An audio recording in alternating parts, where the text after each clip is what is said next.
Karena dianggap berkhianat, Jian diburu oleh anggota klan Hisa. Jian sebenarnya adalah pembunuh nomor 1 klan Hisa dan anak angkat ketua. Namun, karena dia ingin meninggalkan dunia persilatan, ketua klan memerintahkan untuk menghabisinya. Dapatkah Jian bertahan dari perburuan ini? Yuk langsung saja kita tonton alur ceritanya.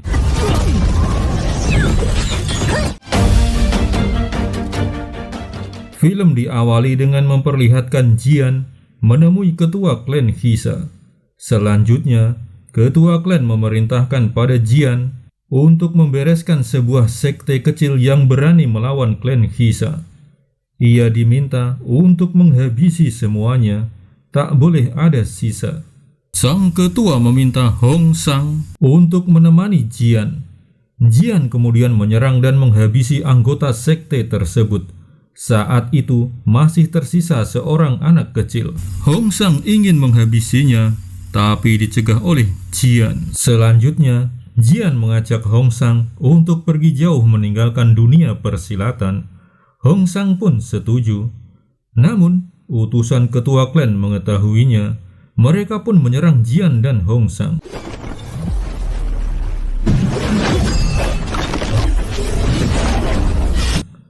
Karena menurut aturan klan, siapa yang berani meninggalkan klan akan dianggap pengkhianat. Mereka bertarung dengan sengit. Semakin banyak utusan ketua klan yang datang. Namun, dengan jurus pedang terbangnya, Jian dapat mengimbangi mereka semua.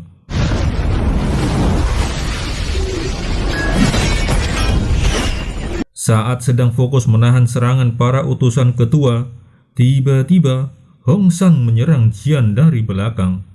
Jian pun terkejut dan tak sempat menghindar, hingga Jian kehilangan satu tangannya. Hong Sang mengatakan, siapa, kapan, dan di mana yang akan mati, ketua sudah mengaturnya. Tak ada yang bisa menghindar. Namun, Jian berhasil melarikan diri. Beberapa waktu kemudian, tampak Yi Yi dikejar-kejar petugas patroli kota. Ia pun naik ke atas pohon untuk sembunyi. Saat di atas pohon, Yi Yi melihat ada orang yang hanyut di sungai. Yi Yi pun menolong dan membawa orang tersebut pulang ke rumahnya. Orang tersebut ternyata adalah Jian. Sampai di rumah, ayah Yi Yi mengobati luka Jian. Malam harinya, Jian berusaha kabur. Tapi ia belum kuat untuk berjalan.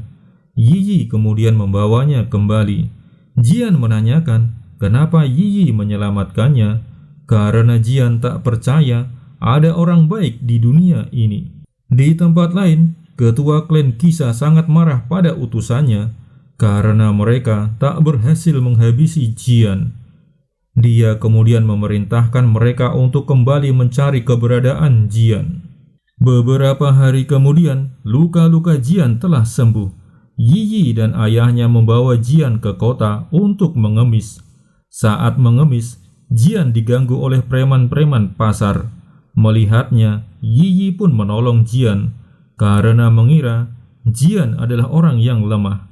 Jian agak terkejut melihat ketua preman membawa kotak pedang miliknya. Yi Yi kemudian membawa Jian pergi. Tapi Jian malah marah pada Yi Yi. Dia masih curiga Yi Yi sengaja menjebaknya. Apalagi tiba-tiba ada orang yang membawa kotak pedang miliknya. Jian masih tak percaya di dunia ini ada orang yang baik. Malam harinya, saat sampai di rumah, Yi Yi memarahi adik-adiknya karena mereka tak mau belajar baca tulis. Mereka malah ingin jadi pendekar. Yi Yi mengatakan dia hanya ingin adik-adiknya mempunyai kehidupan yang baik kelak. Yi Yi menanyakan pada Jian apa sebenarnya yang terjadi padanya. Namun, Jian tak mau menceritakannya. Keesokan harinya, salah satu adik Yi Yi, Long Fei, ditangkap preman pasar yang beberapa waktu lalu mengganggu Jian. Mengetahuinya, Yi Yi datang untuk menolongnya. Namun, dia malah masuk perangkap para preman tersebut. Tak lama kemudian, datang Jian menyelamatkannya. Jian menggunakan kemampuannya mengendalikan senjata untuk mengalahkan para preman. Jelas saja, para preman tersebut bukan tandingan Jian. Namun, Jian tak menghabisi mereka. Bahkan, Jian memberikan kotak pedangnya pada ketua preman. Setelah itu, Jian dan Yiyi pulang ke rumah. Sampai di rumah, Ibu Yiyi memanggil Jian untuk bicara berdua. Ternyata, Ibu Yiyi tahu kalau Jian berasal dari klan Qixia. Ibu Yiyi mengatakan orang-orang klan Qixia dapat melacak aura pedang yang ia gunakan. Cepat atau lambat, mereka akan datang. Ibu Yiyi meminta agar Jian segera pergi, karena ia tak ingin terlibat masalahnya. Mengetahui Jian akan pergi, Yiyi sangat bersedih. Yiyi memberi Jian sebuah alat tulis dan memberi nama Jian dengan nama CR. Di tempat lain, utusan ketua klan Qixia mendatangi para preman. Mereka menanyakan pada ketua preman dari mana ia mendapat kotak pedang milik Jian. Ketua preman mengatakan kalau ia diberi oleh seseorang. Setelah itu, utusan klan Qixia menghabisi para preman. Keesokan harinya, Jian akan pergi meninggalkan rumah Yiyi. Dia memakai pakaian ayah Yiyi saat masih muda.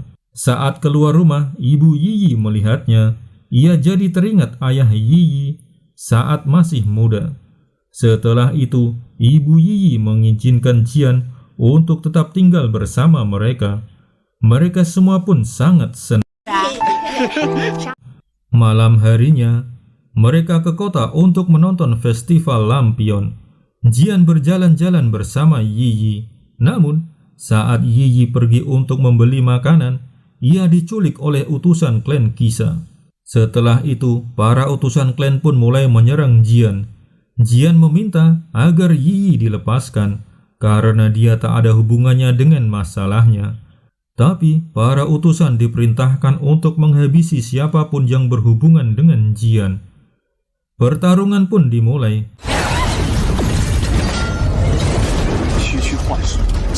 Walau hanya menggunakan satu tangan, Jian dapat mengimbangi utusan klan. Jian dikeroyok oleh pendeta, manusia bertopeng dan seorang ninja. Dengan menggunakan jurus pedang terbangnya, Jian dapat memanggil ribuan pedang dan mengendalikannya untuk melawan para utusan. Para utusan pun dapat dikalahkan oleh Jian. Setelah itu, Jian mengejar utusan yang membawa Yiyi. Ternyata dia dibawa oleh Hong Sang dan siluman ular. Jian berhasil membebaskan Yiyi. Siluman ular memanggil ular raksasa untuk melawan Jian. Namun tiba-tiba datang Fei menyerang ular tersebut. Fei adalah burung raksasa peliharaan keluarga Yiyi. Ular raksasa pun kalah dan siluman ular tewas. Setelah itu, Jian dan Yiyi pulang ke rumah. Sampai di rumah, Jian melihat sudah ada ketua klan Qixia di sana. Yiyi kemudian menyuruh adik-adiknya untuk sembunyi. Jian pun langsung menyerang ketua klan. Namun, serangannya dengan mudah dipatahkan. Sang ketua kemudian mengatakan alasan sebenarnya ia ingin menghabisi Jian adalah karena dia sedang melatih ilmu iblis Qixia. Salah satu syaratnya adalah tak boleh memiliki perasaan. Jadi, dia harus menghabisi Jian karena Jian adalah anak angkat yang sangat ia cintai. Mereka berdua pun bertarung kembali. Ternyata, Jian bukanlah tandingan ketua klan. Jian pun babak belur dihajar sang ketua. Tiba-tiba datang ayah Yiyi menolong Jian. Ternyata kemampuan ayah Yiyi sangat hebat. Dia dapat mengimbangi ketua klan. Tak lama kemudian ibu Yiyi pun datang membantu. Mereka pun adu kekuatan. Ketua klan pun terdesak dan melarikan diri. Jian luka cukup parah. Tulang punggungnya patah. Ayah Jian kemudian meminta agar mereka bersiap-siap pergi meninggalkan rumah, karena sudah tak aman lagi. Yiyi kemudian menanyakan pada ayah dan ibunya, siapa sebenarnya mereka, kenapa mereka mempunyai kemampuan yang sangat tinggi. Ibu Yiyi kemudian menceritakan, nama aslinya sebenarnya adalah Ran Qinchan. 20 tahun lalu, dia adalah bidadari dari aliran Tianshan dan calon ketua Tianshan. Calon ketua akan melatih ilmu pedang hati Nuwa. Namun, karena ia terlalu terburu-buru dalam berlatih, ilmu pedang hati Nuwa berubah jadi pedang iblis. Dia pernah menghabisi seluruh keluarga Su di kaki gunung Tianshan. Setelah itu, ia dihukum oleh Sekte Tianshan. Namun, saat hukuman akan dilaksanakan, ia ditolong oleh ayah Yiyi. Ayah Yiyi sebenarnya bernama Bai Yunfei dari Gunung Su. Para tetua dari aliran Gunung Su dan Tianshan pun sangat marah pada ayah Yiyi. Mereka pun memerintahkan murid-muridnya untuk menangkap ayah Yiyi. Dengan jurus 10.000 pedangnya, ayah Yiyi dapat mengalahkan ribuan murid-murid dari Tianshan dan Gunung Su. Setelah itu, mereka berdua mengasingkan diri dari dunia persilatan. Karena sampai saat ini, Gunung Su dan Tianshan masih memburunya. Mereka berjalan hingga sampai di tepi pantai. Tiba-tiba, ribuan orang-orang dari klan Su dan Tianshan berdatangan. Mereka pun langsung mengurung ayah Yiyi dan keluarganya. Ayah Yiyi menggunakan jurus 10.000 pedangnya untuk menghadapi mereka. Jurus tersebut membuat gelombang laut yang sangat tinggi dan langsung menghantam orang-orang klan. Akibat menggunakan jurus tersebut, ayah Yiyi terluka parah. Ibu Yiyi kemudian membawa mereka pergi. Namun, orang-orang dari klan Tianshan masih mengejar.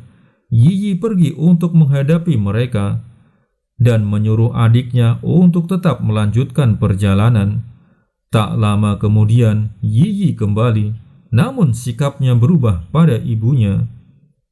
Ternyata, saat menghadapi orang-orang dari Tianshan, Yiyi bertemu dengan ketua klan Qixia. Ketua klan Qixia mengatakan pada Yiyi kalau dia bukanlah anak kandung ayah dan ibunya. Yiyi kemudian meminta agar ibunya menceritakan kebenarannya. Ibu Yiyi kemudian menceritakan kalau dia memang bukanlah anaknya. Yiyi sebenarnya adalah anak keluarga Su yang dulu ia habisi di kaki gunung Tianshan. Ibu Yiyi merasa bersalah selama bertahun-tahun, tapi dia tak berani mengungkapkannya. Tiba-tiba, ketua klan Qixia datang dan menyerang Yiyi. Melihatnya, Ibu Yiyi menahan serangan tersebut, dan tak sengaja senjata milik Yiyi mengenai ibunya. Ibu Yiyi kemudian menyuruh Yiyi dan adik-adiknya pergi. Ibu Yiyi terluka parah. Jian yang sudah sadar menyerang ketua klan hingga matanya terluka. Fei kemudian membawa Jian dan adik-adik Yiyi pergi. Yiyi dan ibunya masih tertinggal. Ibu Yiyi pun tewas karena lukanya. Ketua klan kemudian membawa Yiyi. Fei membawa Jian dan yang lainnya ke gua rahasia di Gunung Su. Ayah Yiyi menggunakan seluruh kekuatannya untuk mengobati Jian. Dengan kekuatannya, dia membentuk kembali tubuh Jian, menyambung tulang punggungnya, dan menumbuhkan kembali tangannya. Selain itu, ayah Yiyi juga mewariskan jurus 10.000 pedang pada Jian. Setelah merasa pulih, Jian berpamitan untuk menyelamatkan Yiyi. Karena merasa umurnya tak lama lagi, ayah Yiyi tak ikut dan dia jadi pertapa. Jian sampai di markas klan Qixia. Murid-murid klan pun sudah menunggu kedatangannya. Tapi dengan sekali serang, murid-murid klan pun dapat dikalahkan. Jian akhirnya bertemu dengan ketua klan. Tampak Yiyi dikurung dengan es. Pertarungan pun tak terhindari. Jurus pedang dan ilmu iblis pun beradu. Dengan jurus pedangnya, Jian berhasil melukai ketua klan. Namun, tiba-tiba, kekuatan ketua klan meningkat drastis. Ternyata, dia sengaja membuat tubuhnya terkena pedang. Dia menggunakan aura pedang milik Jian untuk menyempurnakan ilmu iblisnya. Dengan jurus 10.000 pedangnya, Jian kembali menyerang. ribuan pedang terbang menghantam ketua klan. Ketua klan pun terdesak. Jian kemudian menyelamatkan Yi Yi. Tiba-tiba tempat mereka bertarung runtuh. Fei datang menyelamatkan Jian dan Yi Yi. Ketua klan masih menyerang. Dengan jurus tangan raksasanya, dia menyerang Jian. Jian menggunakan jurus terakhir dari 10.000 pedangnya untuk menyerang.